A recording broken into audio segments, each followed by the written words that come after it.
Up with the people, get 'em. Put your hands up, everybody stand up.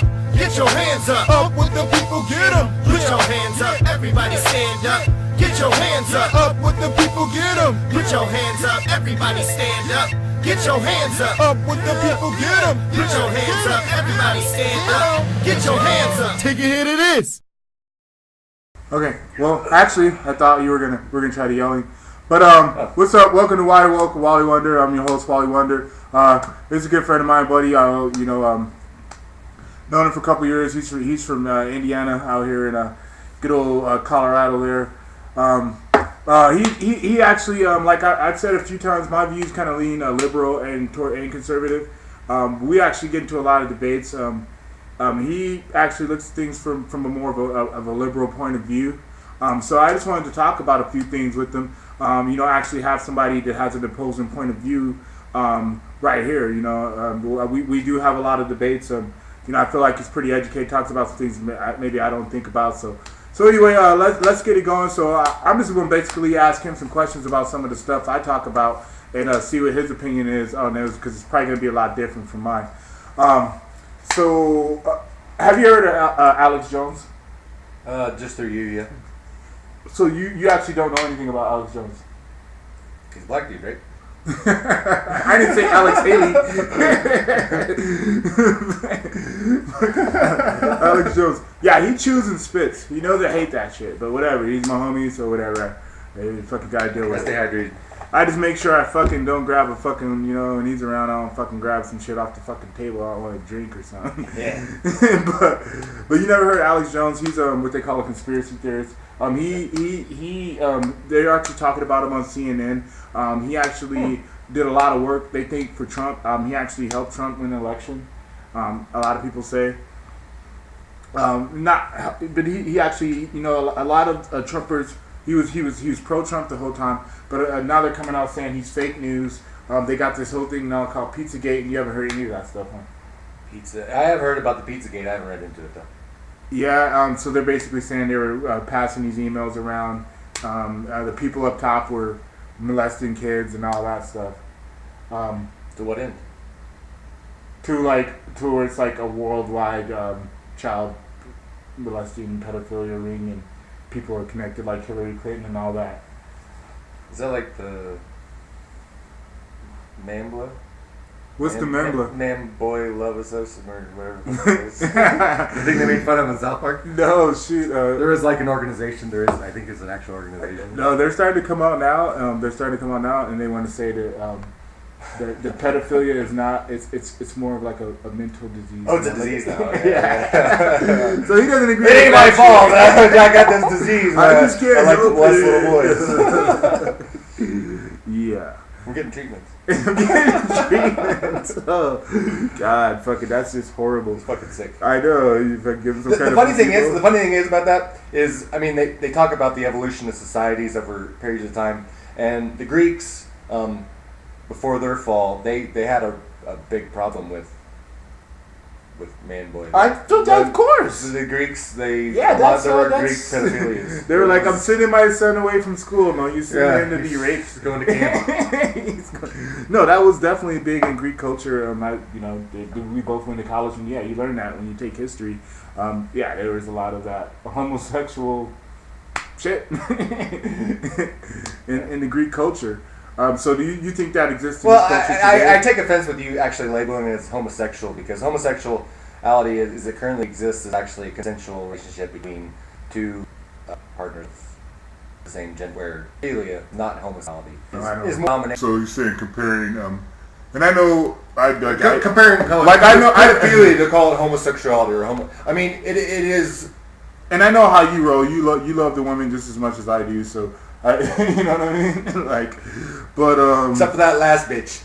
Sorry for my language. Oh, this because she broke your heart a little bit. You should have seen it coming, man. Come on, that's how these women are nowadays. Hey, man, I got my heart broke a little bit too. I'm one of the next, man. That's just how they are nowadays, man. You just gotta. That's how the game rolls. I really just gotta find one that fucking is down for you and shit. And that shit ain't easy in this world. But Or Russian RussianOrderAwife.com. oh shit, you watch Orange Is the New Black? That shit didn't work out for homeboy. His best noted bride was like, I want out. He ended up having to pay for that bitch, getting no pussy. I didn't see that episode. She What left. season was that in? It was like throughout the show was that building thing. The problem with him and his wife because he always the counselor, and then he'd always read the translate. Yeah. Oh, I'm sorry. Yeah. I kind of spaced on that for a second. Yeah. But yeah, so I mean, you could go Russian Mail Order Bride. I had a friend who went to Thailand. He was really happy with his wife he met over there. But you just deal with these American women. But which is cool with me. You just have to find one that's down with you. But and like I said, it ain't easy. So you just gotta, I don't know. I don't even fucking talk about all that shit. But so what do you feel is gonna happen now with the country now that Trump's president?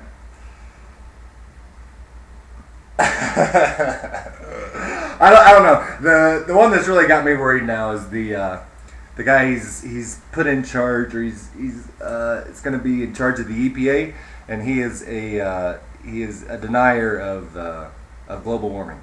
I haven't heard his exact views if he's just denying that it's happening whatsoever, if he's just saying that the humans aren't really causing it, where the vast majority of the scientific community do accept that global warming is happening and that humans are playing a certain role in that, and that the ill effects, while they may not be in the next 10 or 20 years, but within 100 years, global warming will certainly make... It's not going to hurt the world. The world's going to be fine, but it may make the world say, get the fuck out. You're gone. Yeah. Well, the planet is going. Yeah, I believe that too. That the planet will outlive us. And that kind of stuff, it kind of harkens back to, and actually in a scarier front, but it's funny. It's made me not think so badly of George W. Bush, but W had a policy of promoting people that weren't necessarily experts in the field. The most glaring example was Michael Brown when he went in there, and Bill Clinton had actually done a really good job is putting professionals in positions that. So that not really did a good job. Michael Brown who was killing Ferguson though, right? No, no, different Michael. There was a Michael Brown. You're doing a good job, Brownie. That type thing where New Orleans happened, and that was kind of a joke, and FEMA was ill prepared to deal with that. You see kind of the same thing with Trump putting people in there that not, and some of his guys are good. I mean, if he puts Romney in the State Department, I would be very impressed. I think Mitt Romney would do a very good job. And there are other people that he's nominated that aren't. That are professionals and that will do a good job, but there are a fair number of them which speak more of, I don't know if I want to label cronyism, but certainly don't seem to be qualified. Which was the theme. Do you think that cronyism is a human trait that? Certainly. I mean, do you think it's a human trait that you can actually not participate in? You can be like. Or do you think cronyism is just so natural to human beings that it's just going to happen anyway, no matter what side you're on? Or no, it is, and it's certainly in the eye of the beholder. I mean, if you're putting somebody in there, you don't think it's cronyism. If it's just a friend or a buddy, you might see him as somebody qualified. But I don't know. From Mexico. Yay. But so the cronyism, and we kind of expected that. But it's, that's not being really shouted by anybody. I mean, some people are saying that Trump's kind of sticking with what he kind of came in there. He's not necessarily getting Washington insiders. Well, he ran on a whole campaign of taking the insiders out. Yeah. Now, and he's done that by and large. So he's stuck to his. I mean, except for Mitch McConnell's wife. What do you feel about a guy like Bernie Sanders? I know you didn't. I don't know if I don't know if you were ever leaning Bernie. Were you ever? I was never a Bernie guy. I didn't like his policies. I did like the way he inspired people. I mean that in a politician is very good, and Trump did too. So in that front, well, both of them have very very good aspects as far as getting people motivated, getting people excited, instead of the old Washington. Bore people to death and get everybody mad at you. So in that aspect, I like both of them. But policy-wise, I can't say I agree with either one of them. Bernie's really far left-wing policies have been instituted in Europe and ran up massive debts. We've seen Greece, it can't really compare it to Italy. Italy had more of a corruption problem with Silvio Berlusconi, but the Greek model, and that stuff just doesn't work. It's nice to say you have a minimum. All right. So basically, you thought that the Bernie socialism wasn't going to work. I don't think so. I mean, there were probably some things that might have worked okay, but yeah, the free education sounds good. But I know Great Britain moved away from free education, and I mean, there certainly are pretty broad problems with education and student debt and stuff like that. But having the government subsidize that and pay for it. When the government gets involved with stuff, it doesn't work nearly as well as the free market system. So you truly, as a Democrat, you never thought Bernie was a viable option. No, I'm not saying he wasn't a viable option. I'm not saying from the looks of things, he probably would have beat Donald. Well, I think he would have had a better chance of beating Donald Trump than Hillary Clinton. He was much more inspirational. Do you think Hillary Clinton would have had a better chance if it were not for the popularity of Bernie Sanders? That's a good question. That is a good question, and especially in light of the emails that came out and some of the backroom dealings that Hillary did with the DNC and Debbie Wasserman Schultz, and kind of the fallout from that. I'm sure it disillusioned some Democratic voters that probably didn't show up, or if they did show up, they didn't vote for Hillary, and that could because the margins were so small in some of the swing states, Pennsylvania, Michigan, Wisconsin, where it looks like maybe it come down between all those states, maybe to a couple 100,000 voters. I mean, and you take, yeah. So I mean, certainly that's a very valid point that in spite of Bernie, if Bernie hadn't been there and hadn't got people jazzed up in the first place, and Hillary, it hadn't come to light that she had done that stuff, or that if she hadn't done that stuff, then we certainly could have been looking at a different president in waiting. Okay, and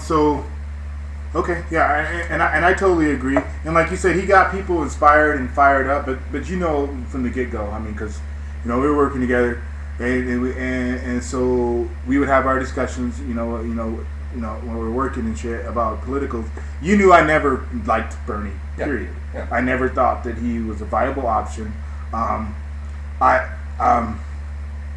honest. Well, I mean, a lot of your stuff with him. Honestly, when the election started, I wanted Hillary or Bush. I wanted Clinton or Bush. Mm-hmm. I liked Jeb Bush. I thought he was very in the middle. I liked his demeanor. Everybody laughed at him, but everybody laughed at him because of his brother and stuff. But you know what? Like you have a brother. I had a sister. You don't turn out just like your fucking siblings. You may have some similarities, but there may have been things that he would have been different. I liked him as an option, but he just couldn't generate enough buzz because of the last name and the dead personality. Yeah. But I want to see Trump do some things. I want to see him. I mean, okay, so we work out west. Will it help you financially if co-workers are getting back to work? If they start lifting those restrictions and those guys can go back to work, will that help you in your immediate financial future? I view that as a rhetorical question. Of course it will. Okay. If people are getting back to work, will it help? Will it help people spend more money? Of course. And so, do you really think that? It's going to be a price to pay to the environment that's not worth another a major economy boost?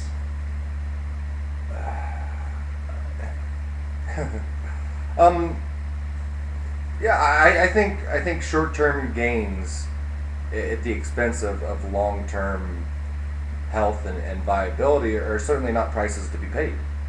Because I mean, in the history of things, you can't just look at 10 years if it's going to be good for 10 years, and I mean, and that is the current atmosphere and has been, and it's easy to take that view because you're going to be in office for 8 years, and you're going to be judged off that. If things are fucked up 100 years from now, they may put back to that, but it's not your problem. Which is kind of like Clinton with the Fannie Mae and all that and the housing crisis. No, totally. I mean, it's not a partisan thing where that happens. All the regulations. It's not just him. I mean, we could pump and drill. It's people of all stripes and all colors that fall into that fallacy, and it's Well, that's what I was always taught. You can't really judge a president until like years after their term and kind of see what were the long-term effects of their actual policies.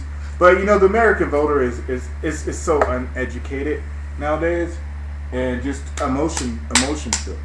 But you've always been a Democrat, so you don't really emotionally lean. I mean, have there's ever been a time when you said, "Well, I want to look over to the Republican side and what they have going on," for some reason or another? Yeah, I actually have done that because I grew up in a liberal family, Democratic, and in college I had a couple professors, one econ professor in particular that was libertarian, and a libertarian is kind of a blend of both Democrat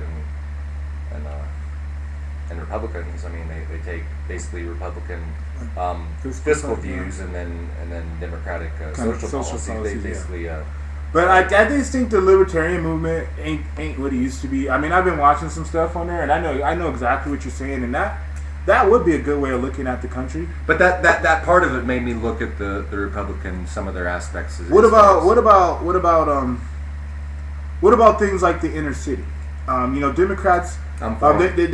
They say you're for the inner cities. Yeah. All right. Okay. Keep the cities. We're gonna keep the cities, America. That's good. But because they vote Democratic, that's why. Yeah, that's why.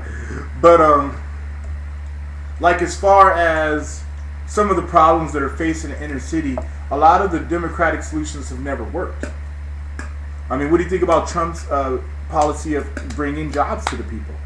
That's what I've always thought. And you know, I grew up in the inner city, suburbs and inner city.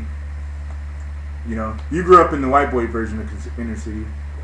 I grew up in the country. Yeah, he grew up in Indiana, but I always say Kentucky. It was way down there. And because it's a dig on Indiana to call say you're from Kentucky. If he knows that or not, I don't know. But it is. Ain't nothing wrong with Kentucky. But anyway, the joke I like about Kentucky the best is if two Kentucky fans get divorced, are they still cousins? Yeah, probably.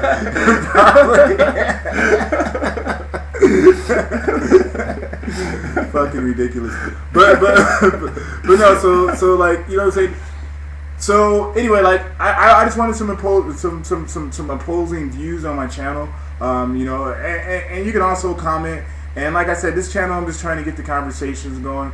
You know, I may make some more videos with Aaron. I'm gonna try to do some different stuff. I'm gonna try to get some content out. I really don't think I'm getting negative feedback. I think the biggest fucking problem is nobody's. I can't get enough people watching. So I have to figure out what to do about that next. But anyway, this has been a. Tell your friends. Tell your friends. Tell your friends. Don't you have a raffle going, Walter? Yeah. No, I watch. Yeah, you people. Sometimes people do that to generate fucking YouTube views. They do giveaways. Yep. You can have this empty Pepsi can from Mexico. I'm giving away this can right here. This particular can. It's real cane sugar, people. It's real cane sugar. You know you like that cane sugar. You know you do. Anyway, I'm out.